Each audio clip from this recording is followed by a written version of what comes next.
네, 오늘 믿음의 행동을 하라, 믿음의 행동을 하라 라는 제목으로 말씀을 나누도록 하겠습니다. 성경 말씀에서 우리에게 하나님은 믿음이 없는 우리에게 믿음을 선물로 주시고, 우리는 그 믿음으로 행동을 하면서 살아야 함을 가르쳐 주십니다. 그리고 믿음으로 살아갈 때 하나님은 우리에게 은혜를 주시죠. 말씀은 늘 믿음이라는 것이 행동으로 이어질 수밖에 없다. 오늘 여러분들이 이 아침에 나와서 하나님의 말씀을 듣고 기도하시는 행동을 하시지 않습니까? 이렇게 믿음은 행동으로 이어질 수밖에 없음을 자주 말씀하고 있습니다. 그래서 야고보서 2장 17절에 보면 이와 같이 행함이 없는 믿음은 곧 죽은 것이라. 또 에베소서 2장 8절에 보면 너희는 그 은혜에 의하여 믿음으로 말미암아 구원을 받았으니 이것이 너희에게서 난 것이 아니요 하나님의 선물이라.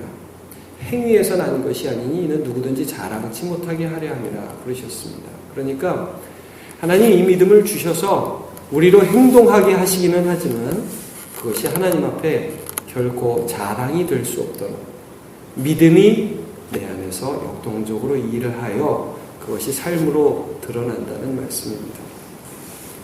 오늘 본문에 보면 여러 가지 믿음으로 산 사람들의 실제 이야기들이 기록되어 있습니다. 이 말씀들을 보면 믿음은 첫 번째로 예수 그리스도께 나아가는 것으로 나타난다는 것을 알 수 있고요. 그래서 기도하는 것으로 나타나고 또 하나님의 뜻대로 기도하는 데까지 이어진다는 것을 오늘 본문을 통해서 알 수 있습니다. 하나하나를 좀 살펴보기 원하는데 본문에는 4가지 사건이 기록되어 있습니다. 첫 번째로는 우리가 본문 오늘 18절부터 보는데 자기의 딸이 죽어서 예수 그리스도께 그 딸을 살려주기를 원하는 관리에 대한 말씀이 18절부터 나오고요. 그리고 이 관리는 누가복음이나 마가복음을 보면 야이로라는 사람이라는 것을 알 수 있습니다. 오늘 본문엔 그 이름이 소개되어 있지는 않습니다.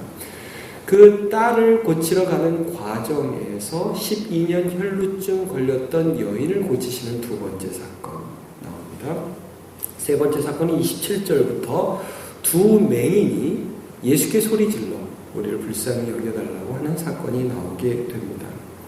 그리고 32절부터는 귀신에 들려서 말 못하는 사람이 예수께 은혜를 받아서 또 말을 하게 되고 귀신 쫓겨나는 장면, 이 4가지 사건이 나오고 그 다음에 35절부터는 예수님의 불쌍히 여기시는 마음으로 우리가 믿음의 기도를 권하시는, 우리에게 믿음의 기도를 권하시는 그런 장면이 기록되어 있습니다.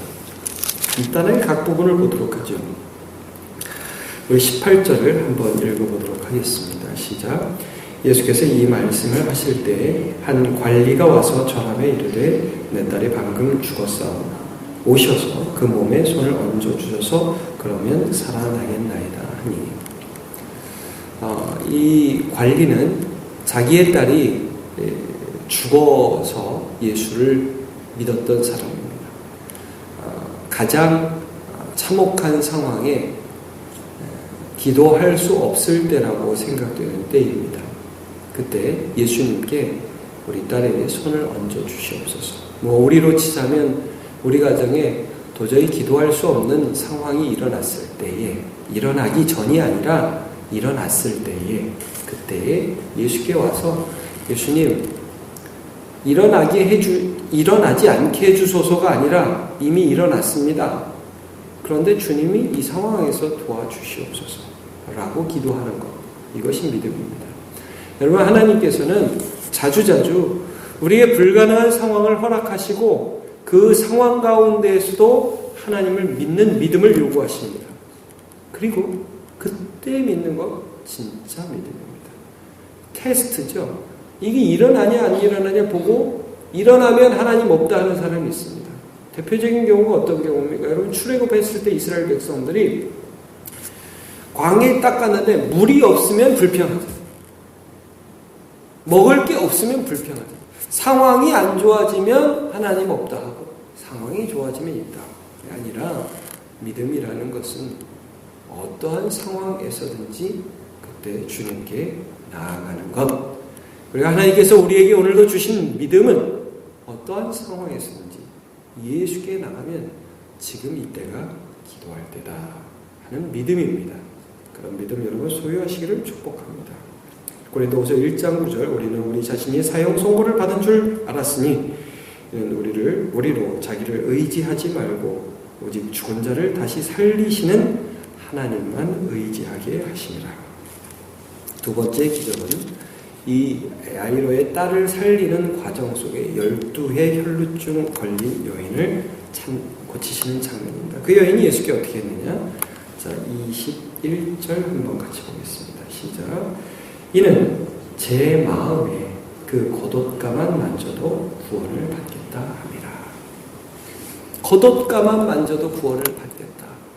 12의 혈루증 걸렸는데요.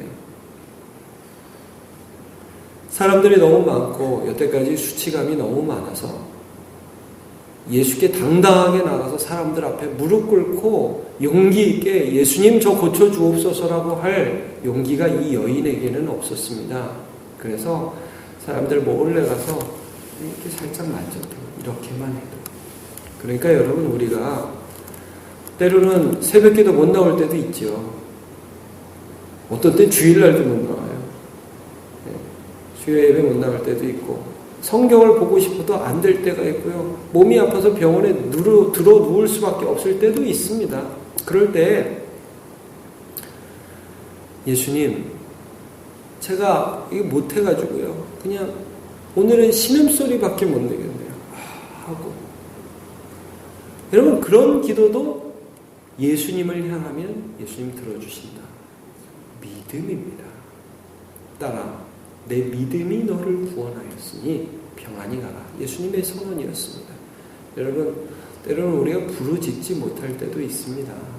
그러나 겉옷만 만져도 낫겠다고 생각하는 연약한 여인의 믿음을 귀하게 보시는 예수님을 기억하시길 바랍니다. 우리 그 다음도 한번 볼까요? 야이로에게 이제 예수님이 찾아가셨죠. 야이로의 집에 갔습니다. 그랬더니 이제 어떤 일이 일어납니까? 23절을 보시면 이렇게 나와 있습니다. 예수께서 관리 집에 가사 피리 부는 자들과 떠드는 무리를 보시고 24절 이르시되 물러가라 이 소녀가 죽은 것이 아니라 잔다 하시니 사람들이 그 다음에 어떻게 했습니까? 그들이 비웃더라 그랬습니다. 예수님은 무리를 내보내시고 거기 들어가셨습니다. 여기 야이로의 믿음이 있습니다. 뭐냐 하면 사람들이 비웃지만 예수님을 끝까지 신뢰하는 것입니다. 이 믿음입니다. 여러분 우리가 믿음으로 살면 사람들이 비웃죠. 너 그래갖고 되겠냐? 시대에 뒤처지는 것이다. 야 얘는 이미 끝났어. 그런 거 하지 마. 라고 비웃죠. 그러나 그때 사람들의 비웃음에도 끝까지 예수님을 신뢰하는 것이 믿음입니다. 그런 믿음을 우리 예수님께서 우리에게 주시죠.